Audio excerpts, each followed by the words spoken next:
नमस्कार विद्यार्थी मित्रांनो, आपल्या सर्वांचं स्वागत आहे महाराष्ट्र नर्सिंग ऑफिसर्सच्या ब्रह्मास्त्र या सिरीजमध्ये. तर ही जी सिरीज आहे या सिरीजमध्ये थिअरी आणि MCQ दोन्हीचं पण आपण प्रिपरेशन करून घेत असतो. तर आपली जी ही सिरीज आहे ही सिरीज सेंट्रल गव्हर्नमेंटच्या नॉर्सेट, ESIC, CRE, RRB यासारख्या एक्झामला तर टार्गेट करतेच, पण जे आपल्या स्टेट गव्हर्नमेंटच्या DME आणि CHO सारख्या ज्या एक्झाम्स आहेत यांना पण काय करत असते, टार्गेट करत असते. तर या सिरीजमध्ये आपण काय करत असतो, टॉपिक वाईज, ठीक आहे, टॉपिक वाईज, सिस्टीम वाईज काय करत असतो आपण, थिअरी आणि MCQ ची प्रॅक्टिस करत असतो. त्याचबरोबर आपण आतापर्यंत इंटिग्युमेंटरी सिस्टीम, रेस्पिरेटरी सिस्टीम संपवलेली आहे आणि आता आपण कार्डियाक सिस्टीमला सुरुवात केलेली आहे. आता जो आपला एपिसोड आहे तो किती आहे, 23वा एपिसोड आहे, ठीक आहे, 23rd एपिसोड आहे. आणि हा जो एपिसोड मध्ये जी पूर्ण इन्फॉर्मेशन मिळते तुम्हाला, ही तुम्हाला आपल्या लँग्वेजमध्ये, मराठीमध्ये मिळत असते. तर व्हिडिओला सुरू करण्याच्या अगोदर काय करायचं आहे, या व्हिडिओला लाईक करायचं आहे, कमेंटमध्ये काय करायचं, तुमचा फीडबॅक जो आहे तो काय करायचा आहे, नक्की द्यायचा आहे.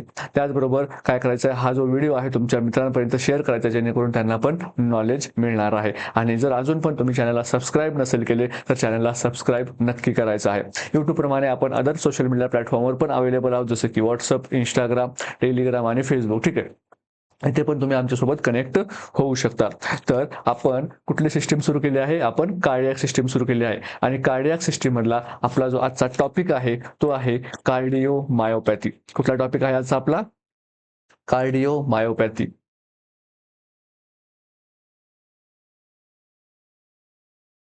ठीक आहे, कार्डिओमायोपॅथी बघा, नावामध्येच काय आहे, सजेस्टेड आहे की टॉपिक कशाच्या रिलेटेड आहे. कार्डिओ म्हणजे काय, रिलेटेड कशाचे आहे, हार्टच्या रिलेटेड. ठीक आहे, मायो हा वर्ड कशाच्या रिलेटेड आहे, तर हा रिलेटेड आहे हार्टच्या मसल्स बद्दल. ठीक आहे, मसल्सच्या रिलेटेड आहे. आणि पॅथी म्हणजे काय, कुठली तरी पॅथॉलॉजिकल कंडिशन आहे, कुठली तरी काय आहे, एक पॅथॉलॉजिकल कंडिशन आहे किंवा काय आहे, डिसीज कंडिशन आहे. म्हणजे हार्टच्या मसलची डिसीज कंडिशन आहे, त्याला आपण काय म्हणतो, कार्डिओमायोपॅथी असं आपण म्हणतो. ठीक आहे, मग ज्या हार्टच्या ज्या मसल असतात त्या आपण बघितलं, त्यामधली जी मायोकार्डियम जी आहे, मायोकार्डियम जी आहे ती काय आहे, खूप इम्पॉर्टंट आहे. कशासाठी, ती आहे कॉन्ट्रॅक्शनसाठी इम्पॉर्टंट. कशासाठी इम्पॉर्टंट आहे, कॉन्ट्रॅक्शनसाठी. ठीक आहे, त्याचबरोबर काय बघायला मिळते आपल्याला, पेरिकार्डियम बघायला मिळते, जी कशासाठी इम्पॉर्टंट आहे, ती आहे कशासाठी, सेफ्टीसाठी. ठीक आहे, शॉक ऑब्झॉर्बरसाठी. ही कशासाठी आहे, सेफ्टी आणि शॉक ऑब्झॉर्बरसाठी पेरिकार्डियम इम्पॉर्टंट आहे. त्याप्रमाणे एंडोकार्डियम कशासाठी इम्पॉर्टंट आहे, हे आपण कालच्या लेक्चरमध्ये पण बघितलं होतं की तुमच्या एंडोकार्डियममध्ये काय असतात, वॉल्स असतात. ही काय असते, इनर मोस्ट लेअर असते. ही काय असते, मायोकार्डियम मिडल लेअर असते आणि पेरिकार्डियम काय असते, आउटर मोस्ट लेअर असते. तर प्रत्येक लेअरचे काय आहेत, वेगवेगळे फीचर्स आहेत. जसं की सर्वात बाहेरची जी आहे ती काय करते, तुमच्या सेफ्टी सिक्युरिटीचं काम करत असते. जसं तुम्ही तुमच्या घराच्या बाहेर काय असते, तुमची बाउंड्री वॉल असते. बाउंड्री वॉलचं काय काम असतं, घराच्या बाहेर घराचं काय करणं, संरक्षण करणं. ठीक आहे, त्याचप्रमाणे मायोकार्डियमचं काम काय आहे, तर कॉन्ट्रॅक्शन्स प्रोव्हाइड करणं. हार्टचे जेवढे चेंबर्स आहेत त्या जेवढ्या चेंबर्समध्ये मायोकार्डियम आहे ते काय करतं, त्यांना कॉन्ट्रॅक्शनसाठी हेल्प करत असतं. आणि एंडोकार्डियममध्ये काय असतात, वॉल्स वगैरे असतात. आणि एंडोकार्डियम काय, एक इनर मोस्ट लेअर आहे. ठीक आहे, तर मग हे जे कार्डिओमायोपॅथी जो आहे, या कार्डिओमायोपॅथीमध्ये काय होतं, कार्डिओमायोपॅथीमध्ये तुमच्या जे आहेत अशी मसलची लेअर होते, काय होते, अफेक्ट होते, जी काय करते, तुमच्या हार्टच्या कॉन्ट्रॅक्शनसाठी हेल्प करत होत्या. ठीक आहे, मग ह्या कार्डिओमायोपॅथी जी आहे ती काय असू शकते, खूप साऱ्या टाईपची असू शकते. ठीक आहे, त्यातले मेन टाईप जे आहेत ते आहे, फर्स्ट आहे डायलेटेड कार्डियाक मायोपॅथी. ठीक आहे, डायलेटेड डायलेटेड कार्डिओ मायोपॅथी. त्यानंतर सेकंड टाईप आहे हायपरट्रॉफिड हायपरट्रॉफिड कार्डिओ मायोपॅथी. आणि थर्ड आहे रेस्ट्रिक्टिव्ह कार्डिओमायोपॅथी. बघा, तर जी डायलेटल कार्डिओमायोपॅथी तिलाच आपण काय म्हणतो, DCM म्हणतो. हायपरट्रॉफिक कार्डिओमायोपॅथी तिलाच आपण काय म्हणतो असतो, HCM म्हणत असतो. आणि जी रेस्ट्रिक्टिव्ह आहे तिलाच आपण काय म्हणतो, RCM असं आपण म्हणतो. तर हे काय झाले त्यांचे आपण ज्यांना लाडाने काय म्हणतो, DCM म्हणतो, HCM म्हणतो. आणि जी रेस्ट्रिक्टिव्ह आहे तिला आपण लाडाने काय म्हणतो, RCM असं आपण म्हणतो. ठीक आहे, हे काय झाले त्यांचे टाइप्स झाले. तर डायलेटेड जसं की नावामध्ये आहेत, आपण याला वन बाय वन बघूया की ठीक आहे, वन बाय वन बघूया की कुठल्या मायोपॅथीमध्ये काय होत असतं. डायलेटेड कार्डिओमायोपॅथीमध्ये नेमकं काय होतं, हायपरट्रॉफिड मायोपॅथीमध्ये नेमकं काय होतं आणि रेस्ट्रिक्टिव्ह कार्डिओमायोपॅथीमध्ये नेमकं काय होतं. तर फर्स्ट बघूया आपण, काय बघूया, डायलेटेड कार्डिओमायोपॅथी.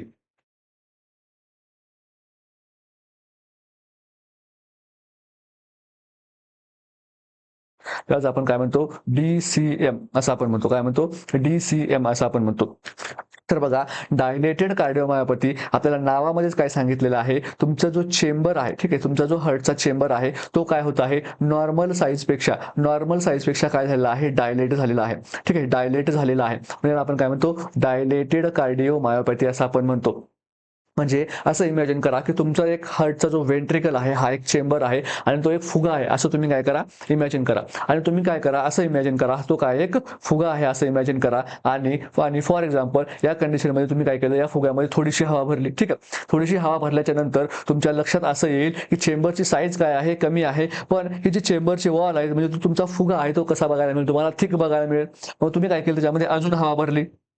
ठीक आहे, तुम्ही काय केलं, त्या फुग्यामध्ये अजून जास्त हवा भरली. त्यानंतर तुम्हाला असं आढळून येईल की चेंबरची साईज थोडीशी वाढली आहे, पण जी वॉल्स आहेत, ठीक आहे, ज्या फुग्याच्या ज्या कवरिंग आहे ती फुग्याची कवरिंग झाली थोडीशी थिन झाली आहे. मग तुम्ही काय केलं, त्या फुग्यामध्ये अजून थोडीशी हवा भरली. अजून थोडीशी हवा भरल्यानंतर तुम्हाला लक्षात आलं की जी चेंबरची साईज आहे ती भरपूर वाढली आहे, पण तो फुगा जो आहे तो आता खूप थिन झालेला आहे आणि तो कुठल्याही वेळेस फुटू शकतो. ठीक आहे, तर मग हेच काहीसं काय होतं आपल्या डायलेटेड कार्डिओमायोपॅथीमध्ये होतं. डायलेटेड कार्डिओमायोपॅथीमध्ये काय होतं, तुमचे जे चेंबर साईज आहे, ठीक आहे, चेंबरची जी साईज आहे म्हणजेच काय, तुमच्या वेंट्रिकलची साईज काय आहे, वेंट्रिकलची साईज काय होते, वाढते. वेंट्रिकलची साईज वाढते, पण जे तुमचे वेंट्रिक्युलर वॉल जे आहेत, ठीक आहे, वेंट्रिकलच्या ज्या वॉल आहेत त्या काय होतात, थिन होतात. वॉल काय होतात, तर थिन होतात. ठीक आहे, मग आपला जो मायोकार्डियम आहे तो काय झाला, इथे थिन झालेला आहे. म्हणजे मायोकार्डियमचं काम काय आहे, कॉन्ट्रॅक्शन करणं. आणि जर तोच मायोकार्डियम इथे थिन झाला असेल तर त्याचे कॉन्ट्रॅक्शन जे आहे ते स्ट्रॉंग होणार का, तर नाही. तर काय होणार आहे, तुमचं कॉन्ट्रॅक्शन्स काय होतात, डिक्रीज होतात. कॉन्ट्रॅक्शनचा फोर्स डिक्रीज होतो. ठीक आहे, फोर्स ऑफ कॉन्ट्रॅक्शन जो आहे तो काय होतो, इथे कमी होतो. आणि फोर्स ऑफ कॉन्ट्रॅक्शन कमी झाल्यामुळे इथे आपल्याला प्रॉब्लेम कशामध्ये बघायला मिळतात, इथे आपल्याला प्रॉब्लेम बघायला मिळतात सिस्टोलमध्ये. ठीक आहे, तुमच्या सिस्टोलमध्ये प्रॉब्लेम बघायला मिळतात. म्हणून जो आहे तो डायलेटेड कार्डिओमायोपॅथी जो आहे याच्यामध्ये आपल्याला काय बघायला मिळतात, सिस्टोलिक कंजेस्टिव्ह हार्ट फेल्युअरची सायन्स बघायला मिळतात. जेव्हा आपण कंजेस्टिव्ह हार्ट फेल्युअर बघितलं होतं, ठीक आहे, आय थिंक आपण 19 किंवा 20व्या एपिसोडमध्ये आपण काय बघितले, कंजेस्टिव्ह हार्ट फेल्युअर बघितलेलं आहे. तुम्ही तिथे जाऊन बघू शकता. त्याच्यामध्ये आपण सिस्टोलिक, डायस्टोलिक, त्याच्यानंतर बायोवेंट्रिक्युलर दोन्ही पण आपण काय केले आहेत तिथे बघितलेले आहेत. ठीक आहे, त्याच्यानंतर आपण राईट वेंट्रिक्युलर, लेफ्ट वेंट्रिक्युलर हे पण हार्ट फेल्युअर त्याच्यामध्ये त्या टॉपिकमध्ये आपण बघितलेले आहेत. तर हे सगळे जे कार्डियकचे जे केसेस आहेत त्या कशा थोड्याशा इंटर रिलेटेड आहेत. त्यामुळे एकाचा आणि दुसऱ्याचा आपल्याला ताळमेळ लावणं आपल्याला तेवढंच तिथं गरजेचं आहे. ठीक आहे, तर आपण आतापर्यंत काय काय बघितलं, आतापर्यंत आपण बघितलं की कार्डिओमायोपॅथीचे 3 टाईप आहेत. कुठलं, डायलेटेड, हायपरट्रॉफी आणि रेस्ट्रिक्टेड. ठीक आहे, त्यापैकी आपण आता डायलेटेड बघत आहोत. डायलेटेडमध्ये मग आपण काय बघितलं की हार्टचा जो चेंबर आहे तो काय होतो, थोडासा डायलेट होत आहे. पण डायलेट होत असताना चेंबरची साईज वाढत आहे, पण ती जी चेंबरची जी कव्हरिंग आहे ती काय होत आहे, थिन होत आहे. का थिन होत आहे, ते हे एखाद्या फुग्यासारखं काम करत आहे. फुग्यामध्ये आपण जेवढी हवा भरू तेवढ्या फुग्याच्या वॉल्स आहेत त्या थिन होणार. आणि एक कंडिशन अशी ना, तुमचा फुगा जो आहे तो खूप थिन होणार आणि तो फुटायच्या तयारीमध्ये असणार. एवढं जे आहे ते वाढल्याच्या नंतर. ठीक आहे, आणि याचे जे वॉल जे आहे ते थिन झालेले आहेत. आणि वॉल थिन झाल्याच्यामुळं वॉलचं कायम काम काय आहे की कॉन्ट्रॅक्शन करणं. कसं कॉन्ट्रॅक्शन करणं, इफेक्टिव्ह कॉन्ट्रॅक्शन करणं, जेणेकरून पूर्ण बॉडीपर्यंत रक्त पोहोचेल. पण इथे वॉल थिन झाल्यामुळं काय होणार आहे, तुमचं कॉन्ट्रॅक्शन प्रॉपरली होणार नाही. कॉन्ट्रॅक्शन प्रॉपरली होत नाहीये म्हणजे काय झालं, तुमच्या सिस्टोलमध्ये प्रॉब्लेम आहे. आणि याच आपण काय म्हणतो, सिस्टोलिक हार्ट फेल्युअर असं आपण म्हणतो. ठीक आहे, मग तुम्हाला याच्यामध्ये सिम्पटम्स कुठले दिसणार, सिस्टोलिक हार्ट फेल्युअरचे काय दिसणार, तुम्हाला याच्यामध्ये सिम्पटम दिसणार. आता बघा, तुमच्या हार्टची काय झालेली आहे, इथं कॉन्ट्रॅक्टॅबिलिटी कमी झालेली आहे. कॉन्ट्रॅक्टॅबिलिटी म्हणजेच काय, फोर्स ऑफ कॉन्ट्रॅक्शन काय झालेला आहे, कमी झालेला आहे. कॉन्ट्रॅक्टिबिलिटी कमी झालेली आहे. याचा अर्थ काय होणार आहे, तुमचा इजेक्शन फ्रॅक्शन काय होणार आहे, कमी होणार आहे. याचा अर्थ काय, तुमचं काय होणार आहे, स्ट्रोक व्हॉल्यूम कमी होणार आहे. याचा अर्थ काय की तुमचं काय होणार आहे, कार्डियक आउटपुट कमी होणार आहे. ठीक आहे, आणि याच्यामुळे काय होणार आहे, तुमचा सगळं जे आहे तुम्हाला ह्या सर्वांमुळे तुम्हाला काय बघायला मिळणार आहेत, ऍट द एंड तुम्हाला सिस्टॉलिक हार्ट फेल्युअर. ठीक आहे, तुम्हाला काय बघायला मिळणार आहे, at the end systolic heart failure तुम्हाला बघायला मिळणार आहे. ठीक आहे. याच्यामध्ये काय होत आहे, हार्टची कॉन्ट्रॅक्शन जी आहे ती कमी होत आहे. म्हणूनच याला आपण दुसरं पण नाव देतो, ते म्हणजे हायपोकायनेटिक हार्ट फेल्युअर. ठीक आहे.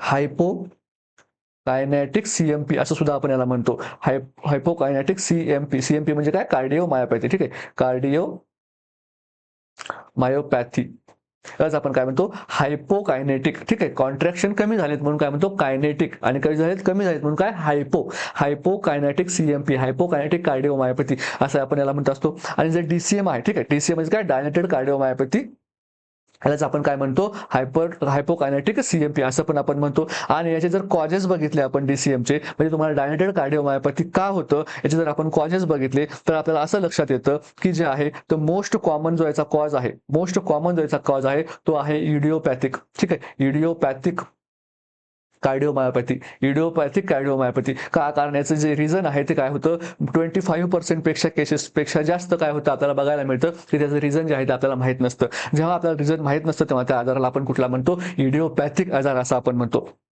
त्याच्यानंतर दुसरे जे कॉजेस आपल्याला बघायला मिळतात जनरल, ते आपल्याला बघायला मिळतं मायोकार्डायटिस. त्याचबरोबर आपल्याला बघायला मिळतं अल्कोहोल इंड्युस्ड. ठीक आहे. अल्कोहोल इंड्युस्ड बघायला मिळतं. आणि जर अल्कोहोल इंड्युस्ड म्हणजेच अल्कोहोलमुळे जर तुमची कार्डिओमायोपॅथी होत असेल त्यालाच आपण एक दुसरं नाव देतो, ते म्हणजे holiday alcohol syndrome. Holiday alcohol syndrome. बघा, मी तुम्हाला इथल्या इथे आतापर्यंत 2 MCQचे क्वेश्चन सांगितले जे तुम्हाला डायरेक्ट क्वेश्चन मध्ये विचारू शकतात. एक आहे हा इडिओपॅथिक मोस्ट कॉमन कॉज, हा एक MCQ आहे, नोट करून घ्यायचा आहे. हाच्या तर हॉलिडे अल्कोहोल सिंड्रोम हा एक MCQ आहे, ते नोट करून घ्यायचा आहे. आणि हायपोकायनेटिक सीएमपी हा एक MCQ आहे, ते नोट करून घ्यायचा आहे. ठीक आहे. हे काय इम्पॉर्टंट पॉईंट आहे तुमच्या MCQच्या दृष्टीने. त्याच्यानंतर काही किमोथेरपिक ड्रग्ज आहेत. ठीक आहे. काही किमोथेरपिक ड्रग्ज आहेत, असे किमोथेरपिक ड्रग्ज आहेत. फॉर एक्झाम्पल त्यांचे जर एक्झाम्पल जर बघायला गेलं आपण तर तो आहे डॉक्झोरुबिसिन. ठीक आहे. डॉक्झोरुबिसिन आणि रुबिसिन फॅमिली मधले बरेपैकी जे ड्रग्ज आहेत ते काय करतात, तुमचे कार्डिओमायोपॅथी कॉज करतात. डॉक्झोरुबिसिन आणि डॉनोरुबिसिन हे जे ड्रग्ज आहेत ते कार्डिओमायोपॅथी कॉज करू शकतात. त्याच्यामुळे ज्या पेशंटमध्ये काय आहेत, कार्डियाकचे प्रॉब्लेम आहे, त्याच्यामध्ये आपण काय करायला पाहिजे, हे ड्रग्ज काय करायला पाहिजे, कॉन्ट्राइंडिकेट करायला पाहिजे. ठीक आहे. त्याचबरोबर दुसरा कॉज काय असू शकतात, तर जेनेटिक. ठीक आहे. जेनेटिक पण कंडिशन ही असू शकते. तर आतापर्यंत आपण काय बघितलं, DCM बघितलं, डायलेटेड कार्डिओ मायोपॅथी बघितलं. याच्यामध्ये काय होतं, तुमचं ज्या व्हेंट्रिकलच्या ज्या वॉल आहेत त्या थिन होतात, त्याच्यामुळे काय तुमची कॉन्ट्रॅक्टिबिलिटी कमी होते. कॉन्ट्रॅक्टिबिलिटी कमी झाल्यामुळे तुमचा सिस्टोलमध्ये प्रॉब्लेम येतो. सिस्टोलमध्ये प्रॉब्लेम आल्यामुळे तुमचं इजेक्शन फ्रॅक्शन कमी होतं. इजेक्शन फ्रॅक्शन कमी झाल्यामुळे तुमचा स्ट्रोक व्हॉल्यूम कमी झाला. आणि स्ट्रोक व्हॉल्यूम कमी झाला याचा अर्थ काय, तुमचा कार्डियाक आउटपुट कमी झाला. ठीक आहे. आतापर्यंत कुणाला याच्यामध्ये प्रॉब्लेम नसायला पाहिजे. ठीक आहे. तर DCM आपण कंप्लीट केलाय. DCM मध्ये मग आपण काय बघितलं की मोस्ट कॉमन कॉज जो होता तो बघितला की आपण इडिओपॅथिक कार्डिओमायोपॅथी होता. म्हणजे त्याचं कारण आपल्याला काय मिळत नाही, शोधून पण आपल्याला मिळत नाही, तेव्हा त्याला आपण काय म्हणतो, इडिओपॅथिक म्हणतो. म्हणजे खूप सारे जे केसेस आहेत त्यांचं जे कॉज आहे डायग्नोज झाल्याच्या नंतर ते कसं राहतं, आपल्याला अनरिव्हिल्ड राहतं, आपल्याला कॉज कळतच नाही, म्हणून त्यांना आपण काय म्हणतो, इडिओपॅथिक कार्डिओमायोपॅथी असं आपण म्हणतो. आणि ह्याच्यामध्ये जर त्याचे अजून जर आपण बघायला गेले कॉजेस, तर आपल्याला बघायला मिळतं की मायोकार्डायटिस, त्याच्यानंतर काय बघायला मिळतं, अल्कोहोलमुळे जर असेल तर आपण काय म्हणतो, हॉलिडे अल्कोहोल सिंड्रोम असं आपण म्हणतो. हॉलिडे अल्कोहोल सिंड्रोम असं आपण का म्हणतो, कारण आपण बघतो की काय होतं, हॉलिडेच्या दिवशी पार्ट्या असतात आणि त्या पार्टीमध्ये अल्कोहोल जे आहे ते कन्झम्पन केलं जातं आणि त्याच्यानंतर पेशंट तुमच्याकडे येतो हॉलिडेच्या नंतर. ठीक आहे. म्हणजे वीकेंडच्या नंतर दुसऱ्या दिवशी जर तुमच्याकडे पेशंट आला तर तुम्हाला काय समजायचं आहे की हा हॉलिडे अल्कोहोलचा सिंड्रोम पेशंट असू शकतो, जर त्याच्यामध्ये कार्डिओमायोपॅथी असेल तर. आणि याचं अल्कोहोल इंड्युस्ड हा एक कसा आहे, एक रिव्हर्सिबल मायोपॅथी आहे. ही कशी आहे, एक रिव्हर्सिबल कार्डिओमायोपॅथी. याच्यामध्ये जर पेशंटने अल्कोहोल अब्स्टिटन्स ठेवलं, अल्कोहोल जर त्यांनी बंद केलं तर त्याच्यामध्ये काय बघायला मिळतं, आपल्याला चेंजेस जे आहेत ते आपल्याला रिव्हर्स होताना बघायला मिळतात. ठीक आहे. त्यानंतर आपण बघितलं की सर्टन किमोथेरपी ड्रग्ज जे आहेत, जसं की रुबिसिन फॅमिलीमधले, त्या फॅमिलीमध्ये जे किमोथेरपी ड्रग आहेत ते काय करतात, कार्डिओमायोपॅथी कॉज करतात, जसं की डॉक्झोरुबिसिन आणि डोनारुबिसिन. त्याच्यानंतर आपण जेनेटिक्स मध्ये पण बघितलेलं आहे की काय, जेनेटिकली पण काय होऊ शकतं, इनहेरिट होऊ शकतात. हे काय बघितलं आपण, DCM बद्दल बघितलं. ठीक आहे. त्यानंतर जो नेक्स्ट टाईप आहे तो आहे आपला हायपरट्रॉफिक कार्डिओमायोपॅथी. कुठला आहे, हायपरट्रॉफिक कार्डिओमायोपॅथी. सेकंड टाईप कुठला आहे आपला, हायपरट्रॉफिक कार्डिओमायोपॅथी. त्याला आपण काय म्हणतो, HCM असं आपण म्हणतो, HCM. तर हायपरट्रॉफिक कार्डिओमायोपॅथी बघताना आपल्याला नावामध्ये काय कळतंय, बाबा हायपरट्रॉफी होत आहे कशाची, कार्डियक मसलची, आणि त्याच्यामुळे काय होतं, डिसीज कंडिशन येत आहे. म्हणजे तुमचा जो चेंबर आहे, तुमचा जो हार्टचा जो चेंबर होता त्याच्या ज्या वॉल्स आहेत त्या काय होतात, हायपरट्रॉफी होत आहे. ही काय झाली, तुमच्या वॉलची काय झाली, हायपरट्रॉफी झाली. ठीक आहे, वॉलची काय झाली, हायपरट्रॉफी झाली. म्हणजेच काय झालं, ती वॉल जी आहे ती काय झाली, साईजमध्ये वाढली. फक्त साईजमध्ये काय झाली, वॉल वाढली. म्हणजे याच्यामध्ये काय होतं, हार्टचे जे वॉल आहे ते वॉलची साईज वाढते. ठीक आहे, वॉलची साईज काय होते, वाढते. पण ही वॉलच्या साईजमुळे काय झालं, तुमच्या चेंबरची साईज काय झाली बघा, छोटी झाली. बरोबर. मग तुमची जी चेंबर आहे त्या चेंबरची साईज काय होते, चेंबरची साईज काय होते, छोटी होते. ठीक आहे, चेंबरची साईज काय होते, कमी होते. चेंबरची साईज जर कमी झाली तर याच्यामध्ये येणारा जो प्रीलोड आहे, ठीक आहे, हा प्रीलोड कसा होणार आहे, कमी होणार आहे. प्रीलोड म्हणजे काय, प्रीलोड म्हणजे काय, कुठलाही चेंबर जेव्हा कॉन्ट्रॅक्ट होण्याच्या अगोदर जे काही व्हॉल्यूम त्याच्यामध्ये येत असतं. फॉर एक्झाम्पल तुमचा हे काय आहे, हर्ट आहे. ठीक आहे, आणि हे जे आहे हा तुमचा लेफ्ट वेंट्रिकल आहे, हा तुमचा राईट वेंट्रिकल आहे. आणि लेफ्ट वेंट्रिकलमध्ये जेव्हा लेफ्ट ॲट्रियममधून जेव्हा जे ब्लड येतं, जेव्हा वेंट्रिकल डायस्टोल होतो, जेव्हा वेंट्रिकल रिलॅक्स होतो, जेव्हा वरून जे काही ब्लड खाली येतं त्याला काय म्हणतो आपण, त्याला प्रीलोड म्हणतो. ठीक आहे, त्याला आपण काय म्हणतो, प्रीलोड असं आपण म्हणतो. जेव्हा वेंट्रिकल कॉन्ट्रॅक्ट होण्याच्या थोडं जस्ट अगोदरचा जो व्हॉल्यूम असतो त्याला आपण काय म्हणतो, प्रीलोड असं आपण म्हणतो.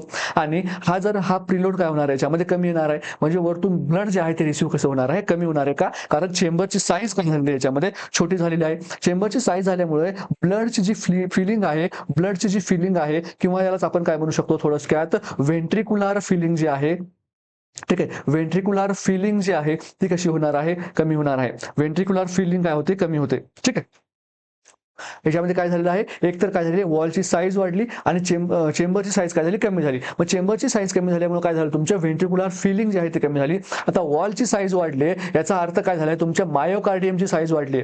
ठीक आहे, तुमचा मायोकार्डियमची साईज वाढलेली आहे. आणि मायोकार्डियमची साईज वाढली याचा अर्थ कॉन्ट्रॅक्शन्स कसे होणार, कॉन्ट्रॅक्शन जे आहे ते कसे होणार, फोर्सफुल होणार.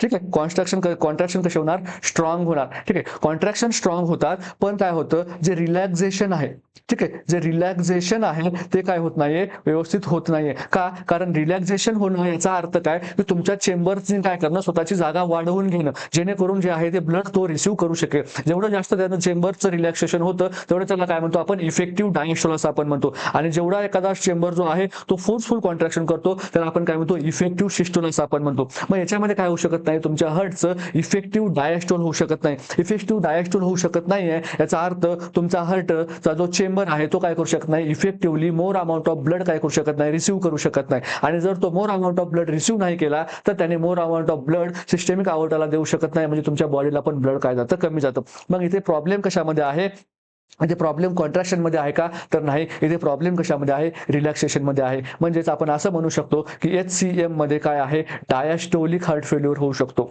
ठीक आहे, डायस्टोलिक हार्ट फेल्युअरचे साईन आपल्याला बघायला मिळतात. का, कारण इथे प्रॉब्लेम सिस्टोल मध्ये आहे का, नाही. तर प्रॉब्लेम कशामध्ये आहे, डायस्टोल मध्ये आहे. ठीक आहे, आता याच्यानंतर आपण याच्यामध्ये हे बघितलं होतं की वॉलची साईज वाढते. ठीक आहे, हायपरट्रॉफी होते. पण हायपरट्रॉफी कशी होते, तर हायपरट्रॉफी होते एसिमेट्रिकल हायपरट्रॉफी होते. एसिमेट्रिकल हायपरट्रॉफी होते. कुठं होते, अलॉंग द सेप्टम होते. कुठं होते, along the septum, along the septum. ठीक आहे, हे बघा तुमचं काय आहे, हे काय आहे, हर्ट आहे. ठीक आहे, हर्ट आहे आणि हे काय तुमचे हर्टचे चेंबर आहे. ठीक आहे, आता ही जी हायपरट्रॉफी होते, ही अलॉंग द सेप्टम जास्त होते. ठीक आहे, अलॉंग द सेप्टम जास्त होते. म्हणजे या बाजूने दुसरीकडे कुठं आहे का, या साईडला कुठं हायपरट्रॉफी आहे का, नाही. हा हायपरट्रॉफी कुठं आहे, या अलॉंग द सेप्टम. ठीक आहे, अलॉंग द सेप्टम, हे जो इंटरव्हेंट्रिक्युलर सेप्टम आहे इथे तुम्हाला काय बघायला मिळते, जास्त जी आहे ते हायपरट्रॉफी मिळायला मिळते. आणि इथं काय तुमच्या चेंबरची साईज कमी होते. म्हणून जी हायपरट्रॉफी असते त्याच्यामध्ये एक एमसीक्यूचा पॉईंट कुठला झाला, इथे आपला एमसीक्यूचा पॉईंट इथे कुठला झाला, तर जी आहे ती काय आहे, हायपरट्रॉफी कशी आहे, एसिमेट्रिकल आहे.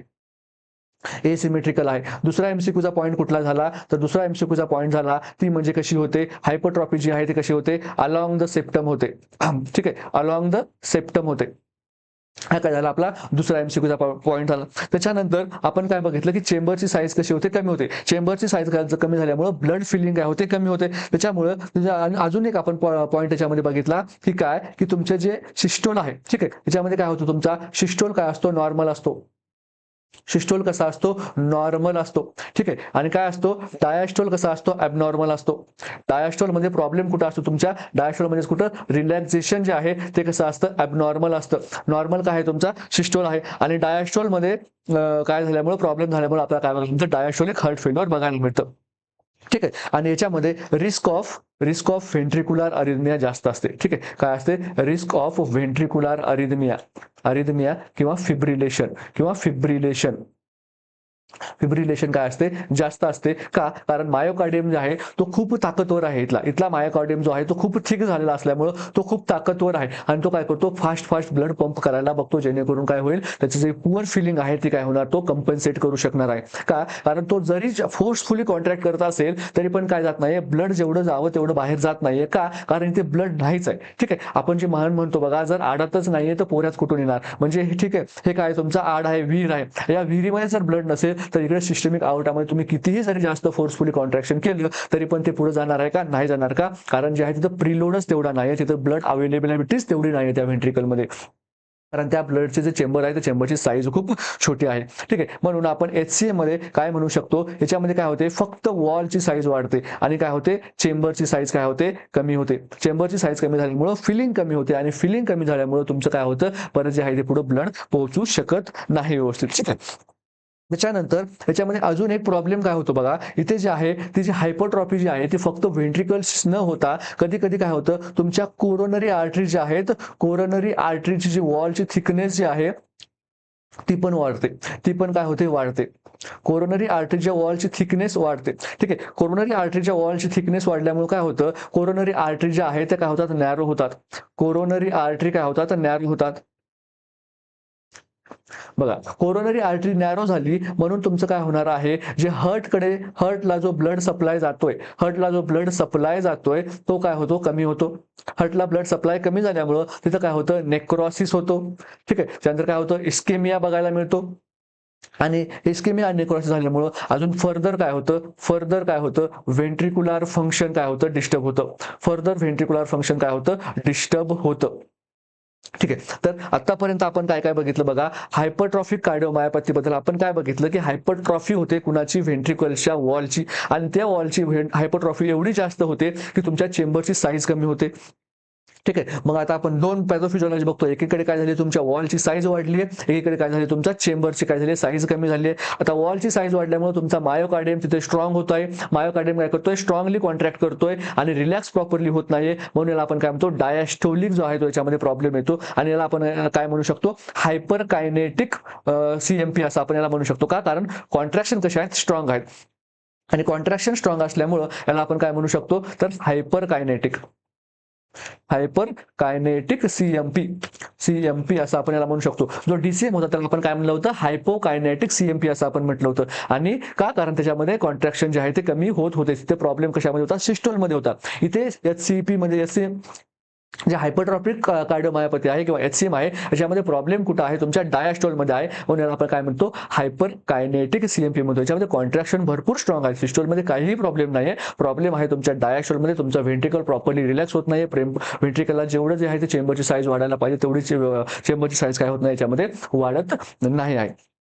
ठीक आहे. आता चेंबर कमी झाल्यामुळे काय झालं? तुमचं ब्लड फिलिंग कमी झाली आणि ब्लड फिलिंग जे आहे ते कमी झाल्यामुळे तुमचा कार्डियक आउटपुट याच्यामध्ये काय होतो? कमी होतो. त्याचबरोबर आपण काय बघितलं की तुमचे जे हार्टच्या ज्या वॉल आहे त्याची हायपरट्रॉफी जी आहे ती हार्टच्या वॉल पुरतीच मर्यादित न राहता ती कुठपर्यंत जाते? तर कोरोनरी आर्टरी पर्यंत जाते. मग जर कोरोनरी आर्टरी जर तुमची काय झाली? हायपरट्रॉफी झाली म्हणजे त्याचा जो ऑरिफाईस आहे त्याचा जो ठीक आहे त्याचा जो डायमीटर आहे तो काय होतो? छोटा होतो. आणि डायमीटर छोटा झाल्यामुळं तिथं काय बघायला मिळतं? आपल्याला हार्टला ब्लड सप्लाय कमी जातो आणि हार्टला ब्लड सप्लाय कमी झाल्यामुळं तो जो पर्टिक्युलर एरिया आहे ज्या एरियाला ती काय करत होती? आर्टरी काय करत होती? ब्लड सप्लाय करत होती. तिथे आपल्याला काय बघायला मिळतं? लोकल इस्केमिया, लोकल नेक्रोसिस बघायला मिळतं आणि परत तुमचं जे हार्टचं फंक्शन याच्यामध्ये काय होऊ शकतं? डिमिनिश्ड होऊ शकतं. ठीक आहे.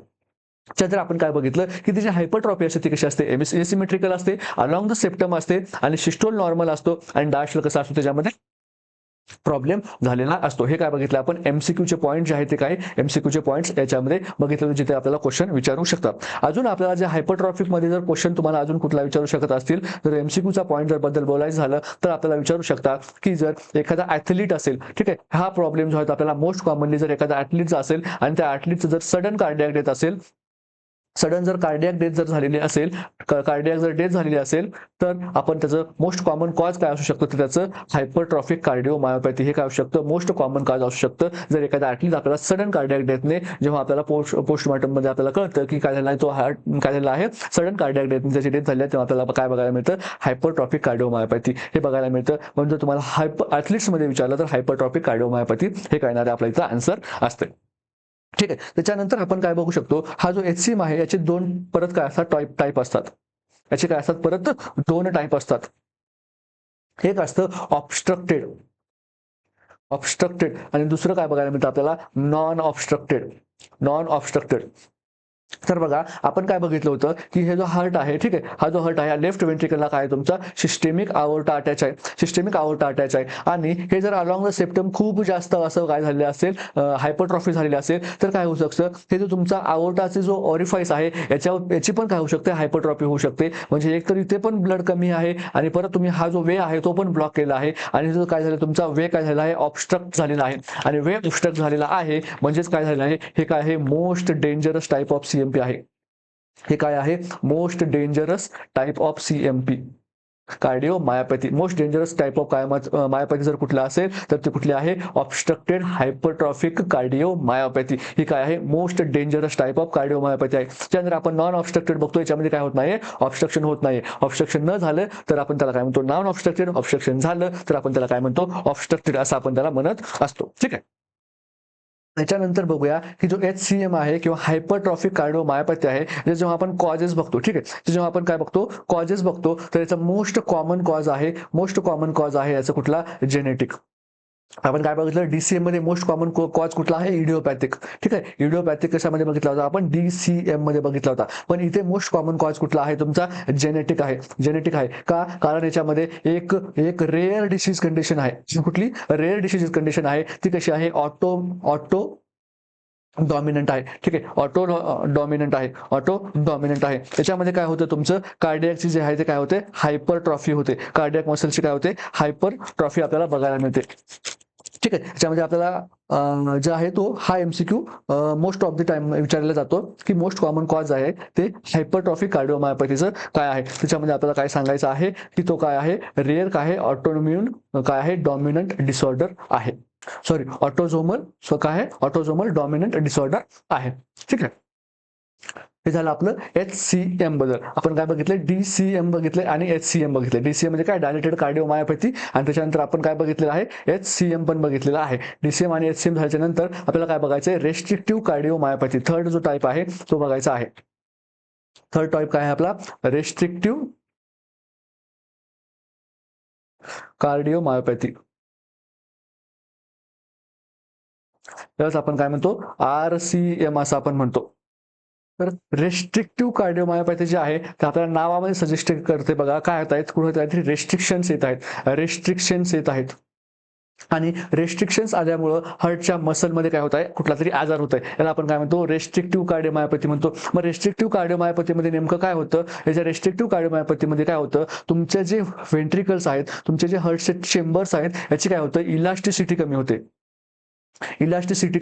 कमी होते. म्हणजे तुमच्या व्हेंट्रिकलची जी साईज आहे, ठीक आहे, व्हेंट्रिकलची साईज आहे ती पण नॉर्मल आहे. व्हेंट्रिकलच्या ज्या वॉल्स आहेत, ठीक आहे, व्हेंट्रिकलच्या वॉलची साईज जी आहे ती पण कशी आहे, नॉर्मल आहे. डायलेटरमध्ये काय झाली होती, ती वॉलची साईज थिन झाली होती आणि हायपरट्रॉफीमध्ये काय झाली होती, थिक झाली होती.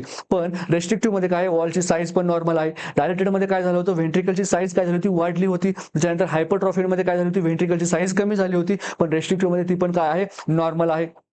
ठीक आहे, पण इथे प्रॉब्लेम झालेला आहे कशामध्ये, प्रॉब्लेम झालेला आहे तुमच्या इलास्टिसिटीमध्ये. ह्या इलास्टिसिटीमध्ये प्रॉब्लेम झाल्यामुळं मग काय होऊ शकतं, हे बघा, इलास्टिसिटी कशासाठी इम्पॉर्टंट आहे, एक तर सिस्टोलसाठी इम्पॉर्टंट आहे आणि दुसरी कशासाठी इम्पॉर्टंट आहे, तर डायस्टोलसाठी इम्पॉर्टंट आहे. ठीक आहे, रिलॅक्सेशन आणि कॉन्ट्रॅक्शन हे कशामुळे होतं, हार्ट तुमच्या ज्या मसल आहे त्याच्या इलास्टिसिटीमुळे होत असतं. पण हार्टचं जे फोर्स ऑफ कॉन्ट्रॅक्शन आहे ते लेफ्ट व्हेंट्रिकलचं एवढं जबरदस्त असतं की आपल्याला काय बघायला मिळतं, सिस्टोलमध्ये आपल्याला काही प्रॉब्लेम बघायला मिळत नाही रेस्ट्रिक्टिव्ह कार्डिओमायोपॅथीमध्ये. म्हणजे युज्युअली जो असतो तुमचा काय असतो, युज्युअली जो आहे तो काय आहे, सिस्टोल कसा असतो आपल्याला बघायला मिळतो, तो नॉर्मल बघायला मिळतो. का, कारण तिथे फोर्स ऑफ कॉन्ट्रॅक्शन आहे. आणि डायस्टोल जे आहे ते कशा आहे, एक पॅसिव्ह प्रोसेस आहे. हे काय होतं, ते आपोआप होत असतं. सिस्टोल कसं आहे, एक ऍक्टिव्ह प्रोसेस आहे, त्याच्यामध्ये काय असतं, ATP खर्च होतात आपल्या बॉडीच्या. ठीक आहे. म्हणून जरी इलॅस्टिसिटी कमी असेल तरी बॉडीची एटीपीची एनर्जी जी आहे ती काय करते, ते सिस्टोल बरोबर कसं तरी घडवून आणते. पण डायस्टोलचे कसे एक पॅसिव्ह प्रोसेस आहे, ती आपोआप होणारी प्रोसेस आहे. त्यासाठी आपली बॉडी कुठल्याही प्रकारच्या एटीपी खर्च करत नाही. म्हणून याच्यामध्ये अफेक्ट काय होतं, याच्यामध्ये मोस्ट कॉमनली अफेक्ट होतं तो होतो डायस्टोल. ठीक आहे, डायस्टोल अफेक्ट होतो. ठीक आहे, म्हणजे आपण आतापर्यंत काय काय बघितलं की जे डीसीएम आहे, एचसीएम आहे आणि आरसीएम आहे, याच्यामध्ये कुठली जी आहे ती सायकल अफेक्ट होते ते आपल्याला इथं समजून घेणं गरजेचं आहे. सिस्टोल अफेक्ट होतोय का डायस्टोल अफेक्ट होतोय, याच्यावरून जे आहे तुमचे सिम्पटम्स जे आहेत ते तिथे डिफाईन करत असतात. ठीक आहे. मग याच्यामध्ये आपण काय बघितलंय की डायस्टोल काय होतोय तुमचा अफेक्ट होतोय, आणि याच्यामध्ये आपल्याला म्हणून काय बघायला मिळतात, डायस्टोलिक ॲबनॉर्मॅलिटीज बघायला मिळतात. कुठल्या ॲबनॉर्मॅलिटीज बघायला मिळतात, डायस्टोलिक ॲबनॉर्मॅलिटी बघायला मिळतात. ठीक आहे, याच्यामध्ये मोस्ट कॉमन कॉज जर आपल्याला विचारला तर तो कुठला आहे, अमायलॉइडेसिस. ठीक आहे, अमायलॉइडोसिस. अमायलॉइडोसिस जो आहे हा काय आहे, मोस्ट कॉमन कॉज आहे. आता हा अमायलॉइड जो आहे, हा अमायलॉइड जो आहे हा काय आहे, एक प्रोटीन आहे. हा काय आहे, एक प्रोटीन आहे. आणि जर तो हार्ट सेल्सच्या मध्ये काय झाला, काय होतो, हा काय होतो, डिपॉझिट्स विदिन कार्डियक सेल्स. दोन कार्डियक सेल्सच्या मध्ये काय होतो, हा डिपॉझिट होतो. आणि जर जास्त ओव्हर डिपॉझिशन झालं तर आपल्याला अमायलॉइडोसिस हा काय बघायला मिळते, कंडिशन बघायला मिळते. आणि मोस्ट कॉमन कॉज ऑफ रेस्ट्रिक्टिव्ह कार्डिओमायोपॅथिक आहे अमायलॉइडोसिस आहे. त्यानंतर दुसरं अजून काय कॉज बघायला मिळतात, तर आपल्याला बघायला मिळतं हिमॅटोक्रोमॅटोसिस.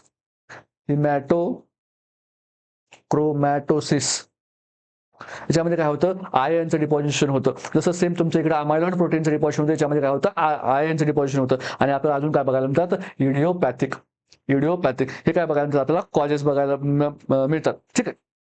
तर आपण काय बघितलं, रेस्ट्रिक्टिव्ह कार्डिओमायोपॅथीमध्ये काय होतात, रेस्ट्रिक्शन येतात. कशावर रेस्ट्रिक्शन येतात, तुमच्या इलास्टिसिटीमध्ये. का, कारण तुमच्या हार्टच्या ज्या वॉल्स आहेत त्या काय झाल्या, तर रिजिड झालेल्या आहेत. ठीक आहे, रिजिड झाल्या आहेत. मी थिक म्हटलो का, नाही, थिक झालेल्या नाहीत, थिन झालेल्या नाहीत, काय झाल्या, फक्त रिजिड झाल्या आहेत. चेंबरची साईज तुमच्या चेंज झाली का, चेंबरची साईज तुमच्या बिलकुल चेंज नाही झाली आहे. प्रॉब्लेम आहे तुमच्या इलास्टिसिटीमध्ये. मग इलास्टिसिटीमध्ये काय होतं, सिस्टोल आणि डायस्टोल हे दोन काय आहेत आपल्या इलास्टिसिटी महत्वाचे असतात. आणि जर सिस्टोल ही काय एक ऍक्टिव्ह प्रोसेस आहे, म्हणून तुमचा प्रॉब्लेम जो आहे तो युजली तुम्हाला सिस्टोलमध्ये दिसत नाही. म्हणजे याच्यामध्ये युजली आहे तुमचा इजेक्शन फ्रॅक्शन जो कसा असतो, नॉर्मल असतो. इजेक्शन फ्रॅक्शन काय असतो, युजली नॉर्मल बघायला मिळतो. ठीक आहे. आणि डायस्टोल जो आहे त्याच्यामध्ये प्रॉब्लेम असल्यामुळं तुमचं काय होतं, मोस्ट कॉमन जो प्रॉब्लेम कशामध्ये असतो, डायस्टोलमध्ये असतो. आणि तुमच्यामध्ये डायस्टोलिक हार्ट फेल्युअर. ठीक आहे, डायस्टोलिक हार्ट फेल्युअरचे तुम्हाला सिम्पटम्स बघायला मिळतात. त्यानंतर आपण बघितले की जे आरसीएम आहे त्याचे कॉजेस काय असू शकतात, तर अमायलॉइडोसिस जो आहे त्याच्यामध्ये आपल्याला मोस्ट कॉमन कॉज बघायला मिळतो. त्यानंतर आपल्याला हिमॅटोक्रोमॅटोसिस पण बघायला मिळतं. आणि इडिओपॅथिक पण आपल्याला काय कंडिशन्स बघायला मिळतात, ज्यांचं काय होत नाही, आपल्याला कारण जे आहे ते आपण आयडेंटिफाय करू शकत नाही. ठीक आहे. तर बघा, आतापर्यंत आपण ज्याकडे काय बघितलं आहे त्याचं आपण एकदा काय करूया, क्विक रिव्हिजन करून घेऊया. आपण काय बघितलं, डीसीएम बघितलं, आपण बघितलं एचसीएम, आणि आपण बघितलं आरसीएम. ठीक आहे. आपण काय काय बघितलं, आपण बघितलं डीसीएम, आपण बघितलं एचसीएम आणि आरसीएम. याचं जर आपण एकदा क्विकली जर आपण रिव्हायजन करायचं झालं तर आपल्याला काय कळतं बघा. बघा, त्याच्यामध्ये काय होतं, डीसीएम मध्ये काय होतं, तुमच्या ज्या व्हेंट्रिकल्सच्या ज्या वॉल आहेत त्या काय होतात, तर थिन होतात. वॉल काय होतात, थिन होतात. याच्यामध्ये वॉल काय होतात, तर थिक होतात. याच्यामध्ये वॉलमध्ये काय चेंज होतो का, काय नाही, नो चेंज. ठीक आहे. याच्यानंतर चेंबरची साईज आहे. ठीक आहे, चेंबरची जी साईज आहे याच्यामध्ये काय होते, वाढते. आणि एचसीएम मध्ये काय होते, चेंबरची साईज कमी होते. आणि आरसीएम मध्ये चेंबरची साईज कशी असते, जेवढी आहे तेवढीच राहते. त्याच्यानंतर बघा, डीसीएम जो आहे त्याच्यामध्ये काय असतो, तुमचा प्रॉब्लेम कुठं असतो, सिस्टोलमध्ये प्रॉब्लेम असतो. इथे कुठं असतो, डायस्टोलमध्ये प्रॉब्लेम असतो. इथे पण कशामध्ये प्रॉब्लेम असतो, तुमच्या डायस्टोलमध्ये प्रॉब्लेम असतो. ठीक आहे. त्याच्यानंतर आपण बघितलं होतं की जो डीसीएम आहे याचा मोस्ट कॉमन कॉज कुठला आहे, तर आहे तो इडिओपॅथिक आहे. कुठला आहे मोस्ट कॉमन कॉज, इडिओपॅथिक. एचसीएमचा जो आहे तो मोस्ट कॉमन कॉज कुठला आहे, तर जेनेटिक आहे. आणि याचा कुठला आहे, अमायलॉइडोसिस. त्याच्यानंतर आपण अजून काय बघितलं होतं, तर याच्यामध्ये आपण याला बघितलं होतं, डीसीएमला आपण काय म्हणतो, हायपोकायनेटिक म्हणतो. का, कारण याच्यामध्ये हायपोकायनेटिक सीएमपी असं आपण म्हणतो. का, कारण याच्यामध्ये कॉन्ट्रॅक्टिबिलिटी कमी होते. त्याचबरोबर आपण याला काय म्हणतो, आपण हायपर कायनेटिक म्हणतो. हायपर कायनेटिक म्हणतो. असं याला आपण दुसरी काही टर्म दिली होती का, तर दिली नव्हती. त्यानंतर आपण एचसीएम मध्ये काय बघितलं होतं, टाइप्स बघितले होते, सब टाइप्स बघितले. कुठलं, ऑब्स्ट्रक्टेड आणि नॉन ऑब्स्ट्रक्टेड असे काय बघितले होते, आपण दोन काय बघितले होते, टाइप्स बघितले होते. ठीक आहे. बाकीच्यामध्ये आपण कुठे टाइप्स बघितले होते का, तर कुठेही आपण टाइप्स बघितलेले नव्हते. ठीक आहे. तर हे काय झालं, तुमचं जे आहे थोडंसं कंपॅरेटिव्ह स्टडी जर करायचं असेल तर तुमच्यासाठी हा काय चार्ट झालेला आहे. त्यानंतर आपण तर बघितले दोघांच्या तिघांच्या पण डायलेटेड, हायपरट्रॉफिड आणि रेस्ट्रिक्टिव्हचे.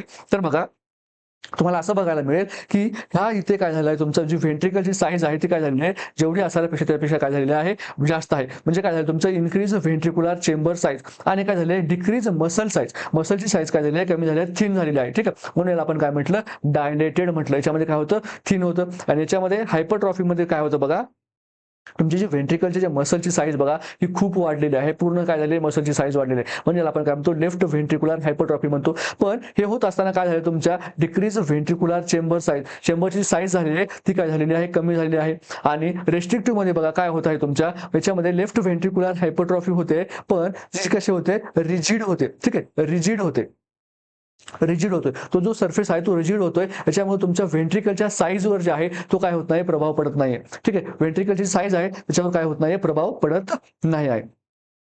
म्हणजे आतापर्यंत आपण डीसीएम, एचसीएम आणि आरसीएम ह्याचं काय पॉझिटिव्ह एजंट असतात, कुठल्यामध्ये कुठले एमसीक्यू येऊ शकतात, हे पण तुम्हाला काय केलं आतापर्यंत एक्सप्लेन केलेलं आहे. ठीक आहे, त्याच्यानंतर आता आपण बघूया की जे कार्डिओमायोपॅथी असतात, हे जे कार्डिओमायोपॅथी जे असतात, ह्या डायग्नोज कशा करायच्या.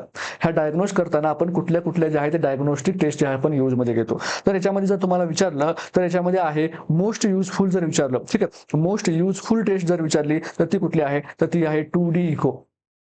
2D इको का, कारण याच्यामध्ये आपण एकतर इजेक्शन फ्रॅक्शन बद्दल जाणून घेऊ शकतो, त्यानंतर आपण काय करू शकतो, चेंबरच्या ज्या वॉल्स आहेत, ठीक आहे, चेंबरच्या ज्या वॉल्स आहेत याची पण आपल्याला साईज याच्यामध्ये आपल्याला कळून जाते. त्याच्यामुळे मोस्ट युजफुल जी आहे ती कुठली आहे, 2D इको आहे. त्याच्यानंतर आपण हे पण करू शकतो, ठीक आहे, कार्डियाक MRI पण करू शकतो.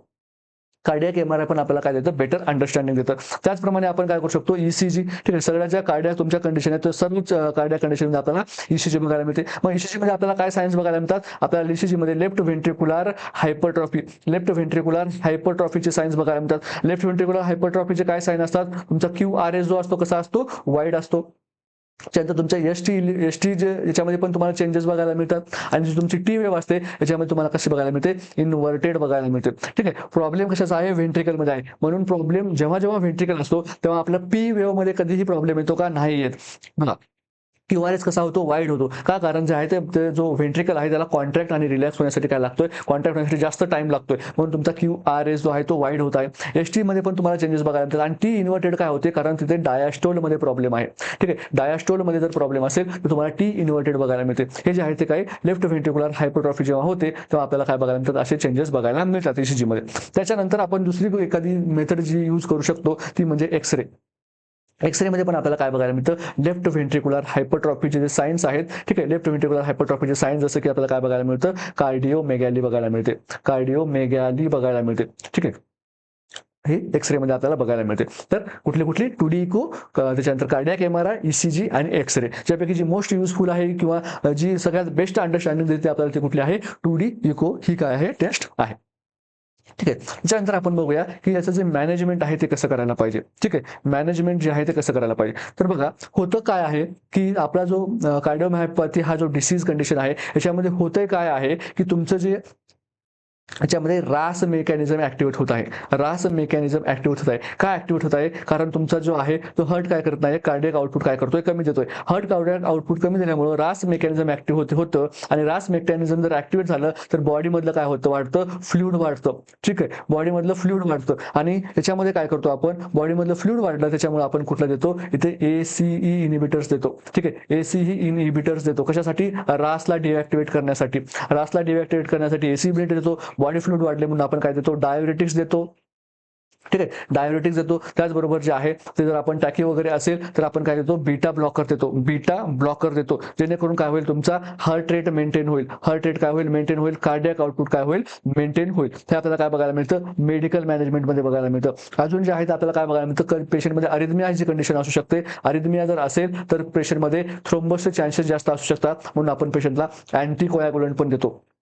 काय देतो, अँटीकोयागुलंट पण देत असतो. ही काय झाली आपली मेडिकल मॅनेजमेंट झाली. आणि सर्जिकल मॅनेजमेंटमध्ये हा एक इम्पॉर्टंट क्वेश्चन आहे बघा. सर्जिकल मॅनेजमेंट जर कार्डिओमायोपॅथीचा पेशंट असेल, कार्डिओमायोपॅथीचा पेशंट असेल आणि त्याच्यामध्ये जर तुम्हाला डेफिनेटिव्ह ट्रीटमेंट विचारली, ठीक आहे, डेफिनेटिव्ह ट्रीटमेंट विचारली किंवा परमनंट ट्रीटमेंट विचारली तर कुठली आहे, ती आहे हार्ट ट्रान्सप्लांट.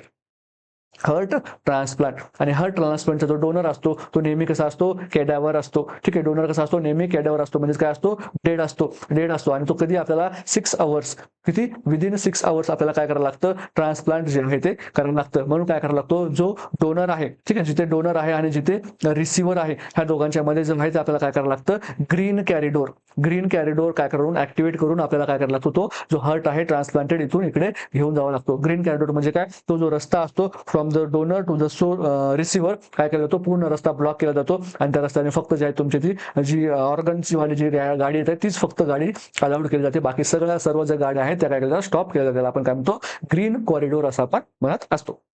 ठीक आहे, ते किती तासामध्ये करायचं असतं, विदिन 6 आवर मध्ये करायचं असतं. हार्ट ट्रान्सप्लांटचा डोनर जो असतो तो नेहमी काय असतो, कॅडावर असतो, डेथ असतो. ठीक आहे, 90% पासून आपण हार्ट काढून घेऊ शकतो का, ऑब्व्हियसली आपण नाही काढून घेऊ शकत. तर आतापर्यंत आपण डीसीएम म्हणजे पूर्ण डीसीएम, एचसीएम आणि आरसीएम तिघांचे पण काय काय काय काय महत्वाचे पॉईंट्स बघायला पाहिजे. ठीक आहे, त्याची थिअरी आणि कुठले जे आहे ते एमसीक्यू विचारू शकतात हे आपण आतापर्यंत बघितलेलं आहे. तर आता जे आपण आहे थिअरी संपवलेलं आहे. ठीक आहे, थिअरीचा याचा पार्ट संपवलेला आहे आणि त्याची ऍक्च्युअल एमसीक्यूची जी प्रॅक्टिस आहे ती काय करूया आपण बघूया. ठीक आहे, ऍक्च्युअल जे एमसीक्यू असतात ते तुम्हाला कशा प्रकारचे विचारू शकतात ते आपण काय करूया, 1 बाय 1 काही एमसीक्यू जे आहे ते मोस्ट एक्सपेक्टेड आहेत एक्झाम्स मध्ये ते आपण बघूया.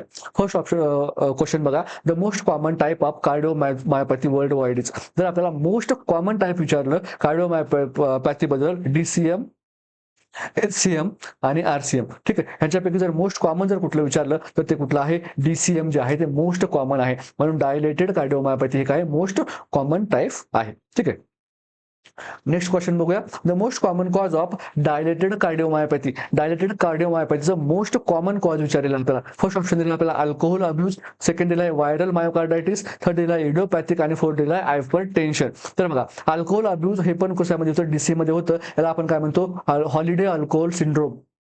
याला काय म्हणतो आपण, हॉलिडे अल्कोहोल सिंड्रोम असं आपण याला म्हणतो. त्यानंतर व्हायरल मायोकार्डिस जे आहे हे काय आहे, most common cause of DCM in childrens. जर तुम्हाला कधी चिल्ड्रन्स मधले मोस्ट कॉमन कॉज ऑफ विचारलं मायोपॅथी, डायलेटेड कार्डिओमायोपॅथी जर most common cause in children विचारलं तर कुठलं आहे ते व्हायरल मायोकार्डायटिस आहे. आणि जर अडल्ट मध्ये विचारलं तर ते कुठलं आहे, इडिओपॅथिक आहे. कुठलं आहे, इडिओपॅथिक आहे. ठीक आहे, हायपरटेन्शन नाही. ठीक आहे, इडिओपॅथिक आहे त्याचं करेक्ट आन्सर असणार आहे. पण इथे फक्त जर चिल्ड्रन्स विचारलं असतं, चिल्ड्रन जर याच्यामध्ये क्वेश्चन मध्ये जर वर्ड असतात तर आपलं आन्सर कुठलं झालं असतं, पीस व्हायरल मायोकार्डायटिस हे आपलं आन्सर करेक्ट असतं. ठीक आहे, थर्ड क्वेश्चन बघा, hypertrophic cardiomyopathy is most commonly inherited as. Hypertrophic cardiomyopathy जे आहे ते इनहेरिटेड होतं आणि त्याचा इनहेरिटन्सचा पॅटर्न विचारलेला आपल्याला. इनहेरिटन्सचा काय विचारलेला आहे, पॅटर्न विचारलेला आहे. मग तो पॅटर्न कसा असतो ते विचारले आपल्याला. फर्स्ट आहे ऑटोझोमल रेसेसिव्ह, सेकंड आहे एक्स लिंक्ड, ऑटोझोमल डॉमिनंट आणि स्पोराडिक. ठीक आहे, स्पोराडिक काय होत नाही ह्युमन मध्ये पॉसिबल नाही आहे. मग ऑटोझोमल रेसेसिव्ह, एक्स लिंक्ड आणि ऑटोझोमल डॉमिनंट आपल्याला माहिती आहे कुठला आहे, ऑटोझोमल डॉमिनंट आहे का. कारण एचसीएम जो आहे तो कसा आहे, एक रेअर कसा आहे, ऑटोझोमल डॉमिनंट डिसऑर्डर आहे. रेअर ऑटोझोमल डॉमिनंट डिसऑर्डर आहे, म्हणून सी ऑप्शन इथे करेक्ट आन्सर असणार आहे. नेक्स्ट क्वेश्चन बघा, the hallmark of hypertrophic cardiomyopathy is. Hypertrophic कार्डिओमायोपॅथीचा हॉलमार्क विचारलेला आहे आपल्याला. फर्स्ट ऑप्शन आहे ventricular dilation, asymmetrical septal hypertrophy, wall stenosis आणि पेरिकार्डियल थिकनिंग. बघा, याच्यामध्ये काय विचारलं आपला, पेरिकार्डियलची थिकनिंग म्हणजे पेरिकार्डियम. ठीक आहे, पेरिकार्डियम जो काय म्हटलं मी काय असतो, आउटर मोस्ट लेअर असतो. आउटर मोस्ट लेअरची थिकनिंग होते का याच्यामध्ये, नाही होत. कुठं कशाची थिकनिंग होते, मायोकार्डियमची थिकनिंग होते. मायोकार्डियमची थिकनिंग होते, म्हणून ऑप्शन डी काय आपला इथे चुकीचं आहे. वॉल स्टेनोसिस जे आहे ते वॉल्युलार हार्ट डिसीज मध्ये असतं, जे की आपण मागच्याच एपिसोडमध्ये बघितलेलं आहे. त्यानंतर बघा, व्हेंट्रिक्युलर डायलेशन. हायपरट्रॉफिक मध्ये तुमचं व्हेंट्रिक्युलर डायलेशन होतं का, तर नाही. तुमच्या उलट काय होते, तुमच्या जे व्हेंट्रिकलची जी चेंबरची साईज आहे ती काय होते, कमी होते आणि वॉलची साईज काय होते, वाढते. वॉलची साईज वाढते, म्हणून ऑप्शन ए पण काय आहे ते चुकीचा ऑप्शन आहे. मग याच्यामध्ये होतंय काय की तुमचं काय होतं, हायपरट्रॉफी होते. पण हायपरट्रॉफी कशी होते मी तुम्हाला सांगितलं, हे सिमेट्रिकल होते आणि कुठं होतं, सेप्टल हायपरट्रॉफी होते. म्हणून काय आपल्याला इथं बी ऑप्शन कसं असणार आहे, करेक्ट आन्सर असणार आहे. नेक्स्ट क्वेश्चन बघा, a sudden cardiac death in young athletes is most commonly associated with. First option आहे डायलेटेड कार्डिओमायोपॅथी, रेस्ट्रिक्टिव्ह कार्डिओमायोपॅथी, थर्ड आहे हायपरट्रॉफिक कार्डिओमायोपॅथी आणि लास्ट आहे इस्केमिक कार्डिओमायोपॅथी. तर मी तुम्हाला सांगितलं होतं की जे ॲथलीट्स असतात, ठीक आहे, हे जे ॲथलीट्स असतात त्यांचं काय होतं तर एक्सरसाइज जे असते खूप जास्त असते. एक्सरसाइज जास्त खूप जास्त असते आणि ही एक्सरसाइजला टॅकल करण्यासाठी बॉडीचं काय असायला पाहिजे, कार्डियक आउटपुट, बॉडीचं स्ट्रोक व्हॉल्यूम काय असायला पाहिजे, जास्त असायला पाहिजे, कार्डियक आउटपुट जास्त असायला पाहिजे, जेणेकरून त्यांच्या ऑक्सिजन डिमांड जे आहे त्या पूर्ण होतील. ठीक आहे, मग हे करण्यासाठी बॉडी काय करते, त्यांची ॲथलीटची बॉडी जी असते ती काय करत असते, फोर्सफुल कॉन्ट्रॅक्शन करण्याचा प्रयत्न करत असते. ठीक आहे, फोर्सफुल कॉन्ट्रॅक्शन करण्याचा प्रयत्न करत असते आणि काय होतं, हे क्रोनिक स्टेजपर्यंत खूप दिवसापर्यंत त्यांच्या काळात फोर्सफुल कॉन्ट्रॅक्शन जर चालू राहिले तर काय होऊ शकतं, त्यांचा लेफ्ट व्हेंट्रिक्युलर काय होऊ शकते, हायपरट्रॉफी होऊ शकते, हायपरट्रॉफी होऊ शकते आणि म्हणून त्यांना काय होऊ शकतं, हायपरट्रॉफिक कार्डिओमायोपॅथी HCM हा त्यांना मोस्ट कॉमनली होऊ शकतं. म्हणून जर एखादा ॲथलीट सडन कार्डियक डेथ होत असेल त्याची, तर त्याच्या मागे मोस्ट कॉमनली असोसिएटेड कॉज कुठला असतो, तर तो असतो हायपरट्रॉफिक कार्डिओमायोपॅथी. ठीक आहे, ऑप्शन सी काय असणार आहे, आपलं करेक्ट आन्सर असणार आहे. रेस्ट्रिक्टिव्ह cardiomyopathy primarily affects, first option आहे सिस्टोलिक फंक्शन, इलेक्ट्रिक कल कंडिशन, डायस्टोलिक फिलिंग आणि कोरोनरी परफ्युजन. तर आपण काय बघितलं होतं की रेस्ट्रिक्टिव्ह कार्डिओमायोपॅथी जी आहे त्याच्यामध्ये प्रॉब्लेम कशामध्ये येतो, प्रॉब्लेम येतो तुमच्या इलास्टिसिटीमध्ये. कशामध्ये प्रॉब्लेम येतो, इलास्टिसिटीमध्ये. आणि इलास्टिसिटीमध्ये प्रॉब्लेम आल्यामुळं तुमचं काय होतं, एक तर तुमचं इलास्टिसिटीमुळे काय होतं, सिस्टोल तरी होतो आणि डायस्टोल तरी होतो. ठीक आहे, म्हणजे प्रॉब्लेम या दोघांपैकी एकामध्ये तरी असायला पाहिजे किंवा दोघांमध्ये पण असायला पाहिजे. पण सिस्टोल ही काय आहे, एक ऍक्टिव्ह प्रोसेस आहे, एक ऍक्टिव्ह प्रोसेस आहे आणि बॉडी काय करते, त्याला एनर्जी देतं सिस्टोल होण्यासाठी. ठीक आहे, तुमचे जे मायोकार्डियम आहे ते काय करतात, प्रयत्न करतात इलास्टिसिटी, ते जे चेंबर आहे त्याला पंप करण्यासाठी. म्हणून काय होतं याच्यामध्ये युज्युअली काय होत नाही, सिस्टोल काय असतो याच्यामध्ये नॉर्मल असतो. सिस्टोल कसा असतो आपल्याला बघायला मिळतो, नॉर्मल बघायला मिळतो. पण डायस्टोल हा कसे आहे, एक कशी आहे, पॅसिव्ह प्रोसेस आहे, म्हणजे काय आपोआप होणारी प्रोसेस आहे. आणि जर इलास्टिसिटी लूज असेल तर ते काय होणार नाही, आपोआप स्वतःच्या ठिकाणी परत जे आहे ते डायस्टोल होणार नाही. म्हणून याच्यामध्ये प्रायमरीली जे आहे ते काय अफेक्ट होतं, तर तुमचा डायस्टोलिक फिलिंग जी आहे ती अफेक्ट होते. का, कारण तुमचा जो चेंबर आहे तो काय होऊ शकत नाही, प्रॉपरली रिलॅक्स होऊ शकत नाही. जर तो प्रॉपरली रिलॅक्स नाही झाला तर तुमचा लेफ्ट ॲट्रियम मधून जे ब्लड आहे ते लेफ्ट व्हेंट्रिकल मध्ये येणार नाही आणि याला आपण काय म्हणतो, डायस्टोलिक फिलिंग काय झाली म्हणतो आपण, अफेक्ट झाली असं आपण म्हणतो. ठीक आहे, म्हणून ऑप्शन सी काय असणार आहे, ते करेक्ट आन्सर असणार आहे. नेक्स्ट क्वेश्चन बघा, the ejection fraction in restrictive cardiomyopathy is usually. बघा, इजेक्शन फ्रॅक्शन बद्दल बोललेलं आहे, कशामध्ये, RCM बद्दल. तर RCM मध्ये आपण काय बघितलं की RCM मध्ये काय असतो, सिस्टोल जो आहे तो कसा असतो, युज्युअली कसा असतो, नॉर्मल असतो. युज्युअली कसा असतो, नॉर्मल असतो. प्रॉब्लेम कशामध्ये येतो, डायस्टोलमध्ये. आणि इजेक्शन फ्रॅक्शन जो आहे, इजेक्शन फ्रॅक्शन काय सांगतं आपल्याला, जेवढं ब्लड मध्ये टोटल व्हॉल्यूम होतं. ठीक आहे, म्हणजे काय, सिस्टोलच्या अगोदरचं व्हॉल्यूम, सिस्टोल व्हेंट्रिक्युलर सिस्टोलच्या अगोदरचा ब्लड व्हॉल्यूम. ठीक आहे, अगोदरचा ब्लड व्हॉल्यूम डिवायडेड बाय जेवढं टोटल ब्लड होतं. ठीक आहे, टोटल ब्लड होतं. ठीक आहे, टोटल ब्लड जेवढं व्हेंट्रिकलच्या जिथे सिस्टोल होण्याच्या अगोदर आलं होतं तेवढं, सॉरी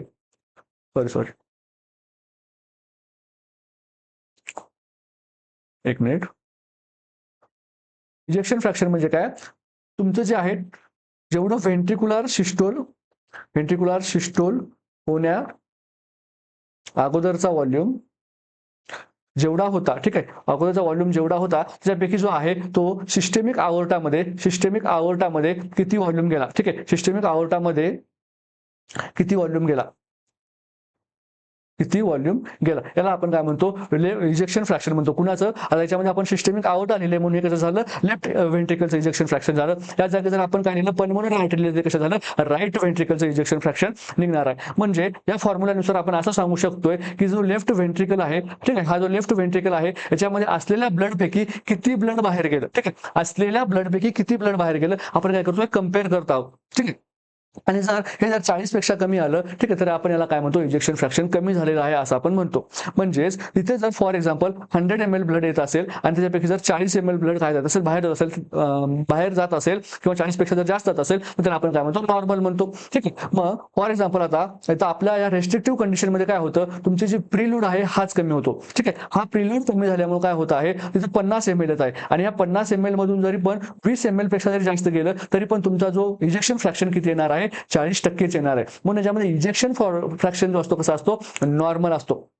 ठीक आहे. खूप जण याचं इजेक्शन फ्रॅक्शन जे आहे ते रिड्यूस करून येणार, मला माहिती आहे. म्हणून RCA मध्ये इजेक्शन फ्रॅक्शन तुमचा रिड्यूस होत नाही. याच्यामध्ये तुमचा सिस्टोल पण नॉर्मल असतो.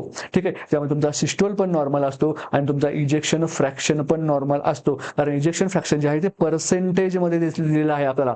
ठीक आहे. आणि जेव्हा एखादी गोष्ट पर्सेंटेज मध्ये दिलेली असते तेव्हा ते काय केले जाते, दोन वस्तूंसोबत कम्पेअर केली जाते. आणि याच्यामध्ये काय केलं आपण, कम्पेअर केलं आहे की जेवढं ब्लड आलं होतं त्यापैकी ब्लड बाहेर किती गेलं, याला आपण इजेक्शन फ्रॅक्शन असं आपण म्हणतो.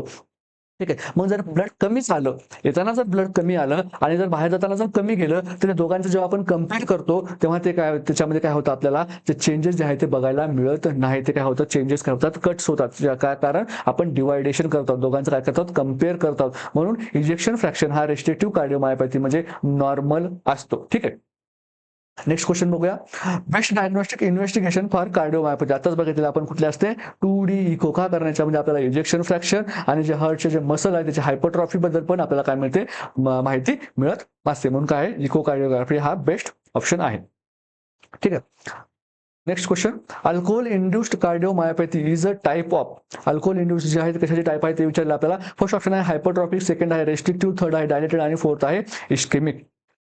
तर बघा, आपल्याला डायलेटेड मध्ये आपण काय काय बघितले होते, आपण बघितलं होतं अल्कोहोलमुळे होणार, चंद्र आपण बघितलं होतं इडिओपॅथिकमुळे होणार, जे आपण बघितलं जेनेटिकमुळे होणार आहे, ते आपण बघितलं ड्रग्समुळे होणार आहे. हे काय आहेत, हे डायलेटेड कार्डिओमायोपॅथीचे एक्झाम्पल आहेत. ठीक आहे. रेस्ट्रिक्टिव्ह कशामुळे होऊ शकतात, एक तर आयरन डिपॉझिशन आपण हिपॅटोक्रोमॅटोसिस म्हणतो, एक किंवा कशामुळे अमायलॉइड डिपॉझिशन मध्ये आपण काय म्हणतो, अमायलॉइडोसिस असं आपण म्हणतो. हायपरट्रॉफिक हे जे आहेत ते कशामुळे होऊ शकतात, क्रोनिक कंडिशनमध्ये हायपरट्रॉफी झाल्यामुळे होऊ शकतात. आणि मोस्ट कॉमन कशामुळे होऊ शकतात, तुमच्या जेनेटिक कंडिशनमुळे होऊ शकतात. कसं आहे, ऑटोझोमल डॉमिनंट डिसऑर्डर आहे. ऑटोझोमल कसं आहे, डॉमिनंट डिसऑर्डर आहे.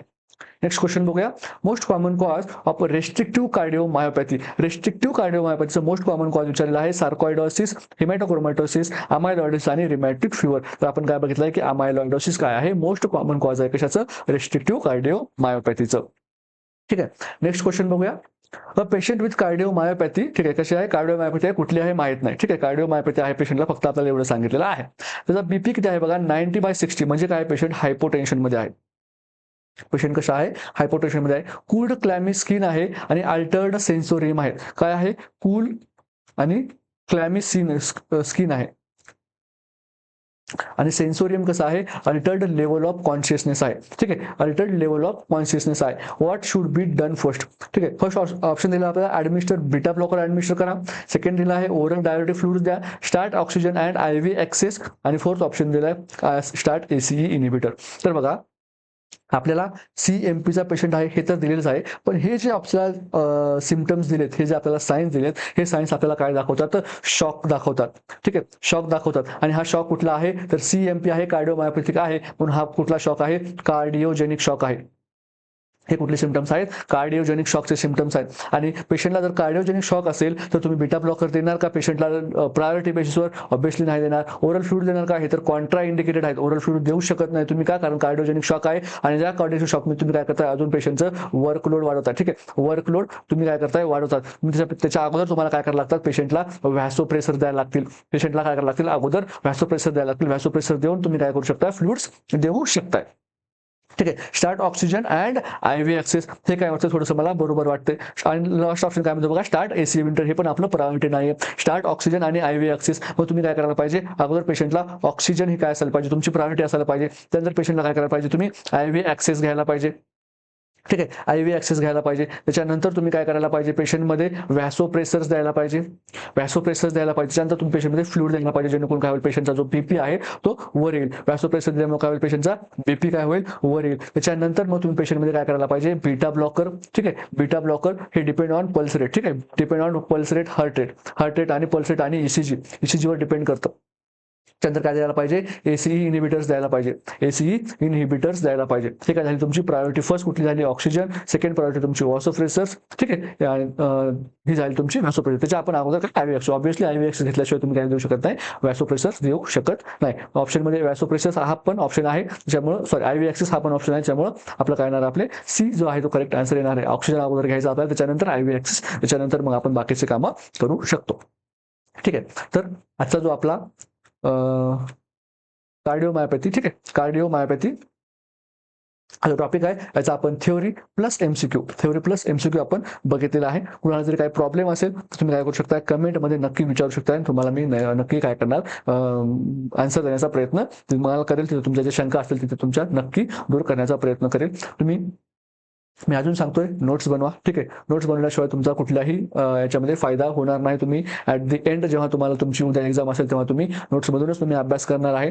नोट्स तुमच्या अशा असल्या पाहिजे, तुम्ही नोट्समध्ये काय वाचायचं, ठीक आहे, काय वाचायचं हे असण्यापेक्षा काय नाही वाचायचं हे पण तुम्हाला समजलं पाहिजे. आणि हे तुम्हाला कोण समजून देतं, तर नोट्स तुमच्या बुक्समध्ये, तुमच्याकडे घरामध्ये मोठे मोठे बुक्स पडून असतील एवढा, ठीक आहे, त्या बुक्समध्ये जी माहिती आहे ती आहे 20% जी माहिती आहे ती कशी आहे, इम्पॉर्टंट आहे. 20% जी माहिती आहे ती काय वाचायचं असते आणि 80% माहिती जी असते ती कशी असते, वाचायचं नाही अशी असते. आणि ह्या 20% मधून 90% तुमचा पेपर बनतो, ह्या 20% मधून तुमचा 90 बनतो आणि या 80 मधून तुमचा 10% पेपर बनतो. तर हा 80% प्रेफर करायचा की हा 20% प्रेफर करायचा हे तुमच्या हातात आहे. आणि जर तुम्ही नोट्स बनवला तर तुमचा हा 20% जो पोर्शन आहे तो कव्हर होतो. ठीक आहे, म्हणून अभ्यास करताना नेहमी काय वाचायचं याच्यापेक्षा काय वाचायचं नाही हे जर समजलं तुम्हाला तर तुम्ही काय करू शकता, एक्झाम क्रॅक करू शकता. तरच तुम्ही एक्झाम क्रॅक करू शकता. कारण तुमच्याकडे एवढा तुमचा जो सिलेबस आहे खूप वास्ट आहे. नर्सिंगचा सिलेबस हा खूप वास्ट आहे. एवढा सिलेबस क्लिअर करणं, कंप्लीट करणं हे काय जोक नाहीये किंवा साधी किंवा सोपी गोष्ट नाही. त्याच्यामुळं काय वाचायचं याच्यापेक्षा काय वाचायचं नाहीये याला महत्त्व देऊन चला. ठीक आहे, आणि नोट्स बनवत राहा. आपण भेटूया पुढील एपिसोडमध्ये. थँक्यू.